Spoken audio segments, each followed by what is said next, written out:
Fresh meat.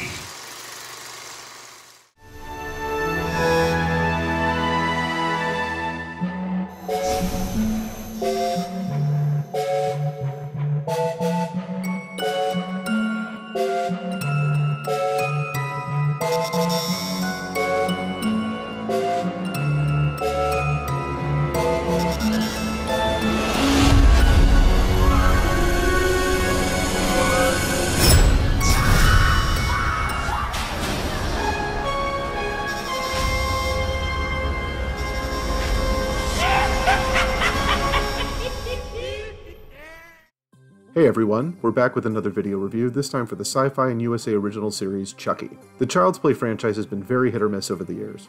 Starting out as a slasher, writer-director Don Mancini's creation has had 6 sequels, as well as a recent reboot. Heads up, bitch. Andy? Whoa. Wait for it. Each successfully going more and more over the top. I mean, when your antagonist is a doll possessed by a serial killer, you aren't exactly beholden to realism. Now the saga continues on the small screen in the ambitious new series Chucky, which continues the storyline from where we left off in 2017's Cult of Chucky, with a mix of the excess of the last 4 films with the horror of the first 3. While the series starts out a little rocky, Chucky begins to find its footing, and the result is a very enjoyable horror story that may be the best entry in the Child's Play franchise since the original film. Set in Hackensack, New Jersey, Chucky does a great job of continuing the film series without rehashing too much. Rather than recap the events of the films, the series starts with the infamous good guy doll being picked up by teen Jake Wheeler. An aspiring artist, Jake lives with his father, played by Devon Sawa, who struggles with his son's homosexuality and being a single parent trying to make ends meet. He's 13 years old, he doesn't know what he is. Jake's cousin Junior is a popular athlete dating mean girl Lexi Cross, both of whom bully Jake. Jake has a crushmate on classmate Devon, a true crime podcaster. With Chucky in his life, those around Jake begin to die under mysterious circumstances. Over the 4 episodes made available for this review, Chucky, once again voiced by the great Brad Dourif, gets up to his old habits, which results in some truly grotesque kills. He also waxes philosophical about his victims, which leads to the central conflict of Jake rejecting his new friend's evil plans, while also contemplating if the victims truly deserve it. Bullying is a very real concern today, and this series approaches it as a motivation for murder is a risk that works within the context of the story. It also manages to deliver a fresh take on the formula of this franchise while staying true to the prior films. I caught multiple references to the earlier movies in these 4 episodes while still waiting for the appearances from Alex Vincent as Andy Barclay, Fiona Dourif as Nika Pierce, and Christina Leese as Kyle. While the series is a lot of fun, it does take a while to find its rhythm and suffers from a couple of problems. The first is the dialogue.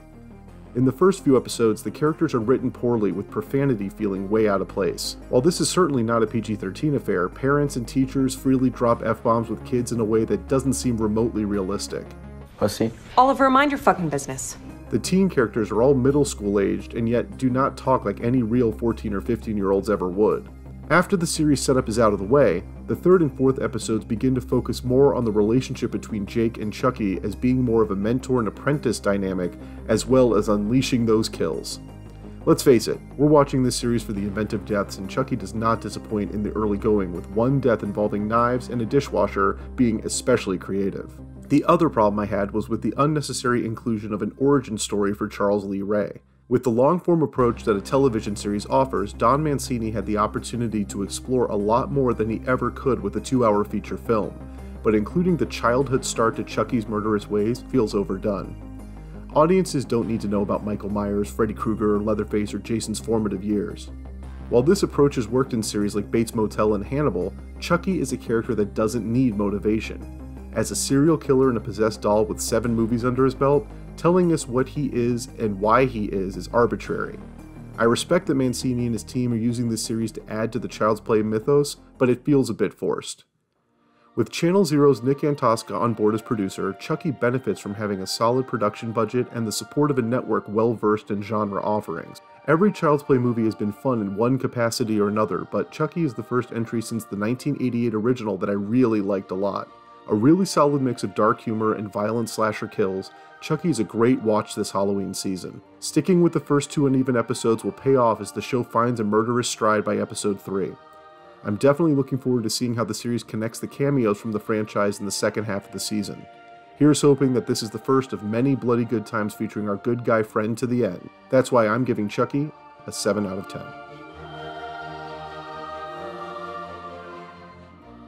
The fans are incredibly passionate. All right! I want to make these fans proud. They live and breathe Chucky. You feel like you're part of a legacy. I'm one of the most notorious slashers in history. Just being a lifelong horror fan, I'm thrilled that Chucky has been embraced by horror fans to the extent that he has been. I am Chucky, the killer doll, and I dig it! And I'm your friend to the end. That one's a classic. There is no possible way to not be a fan of the Chucky movies. No, he's still out there. Who? Chucky! I am the daughter of Brad Dourif, so I was raised with Chucky. The first movie came out when I was 5. I remember going to the premiere, I believe hid under a seat. I've heard over the years from fans telling me that Child's Play 2 is their favorite.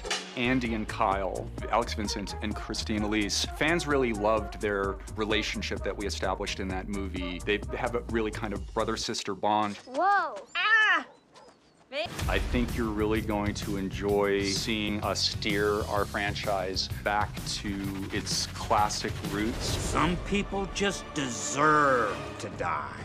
There's something for everybody. I don't think fans are going to be disappointed. I think this is a good one. I think fans are going to be very, very happy. Yeah. And just wait till the end. Can't wait for you to see it. Whose team do you want to be on? I want Chucky!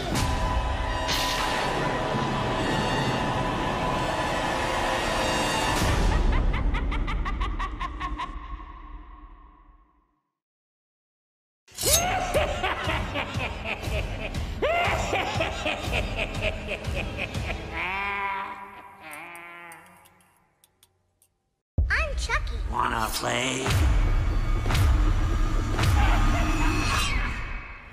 It's October 31st. Hackensack is a haven for the bizarre, the effed up, and the straight up criminally insane. Historically speaking, the violence in our fair city has always spiked on Halloween. Where'd you get this? I have no idea. $20 sound fair? This creepy doll just creeps me the hell out. Me too. Hi, I'm Chucky.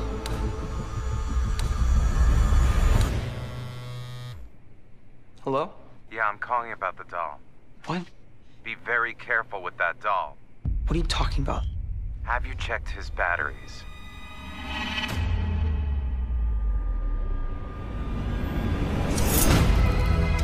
There's this urban legend about Charles Lee Ray.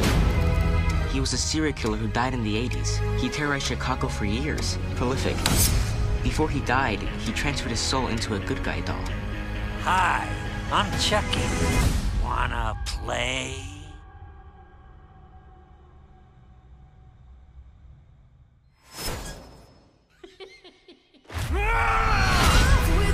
How did you end up like this? It was your standard voodoo soul transfer. Chucky broke his soul into pieces. The last piece didn't go into a doll.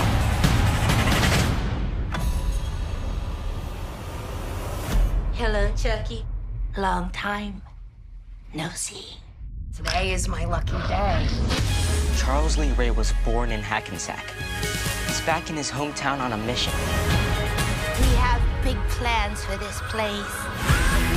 It's kill or be killed. No one knows what's going on. Welcome home.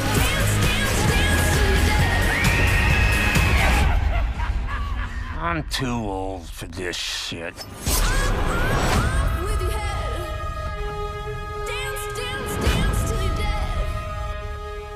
Subscribe, damn it. I'll be back. I always come back, and so should you moron.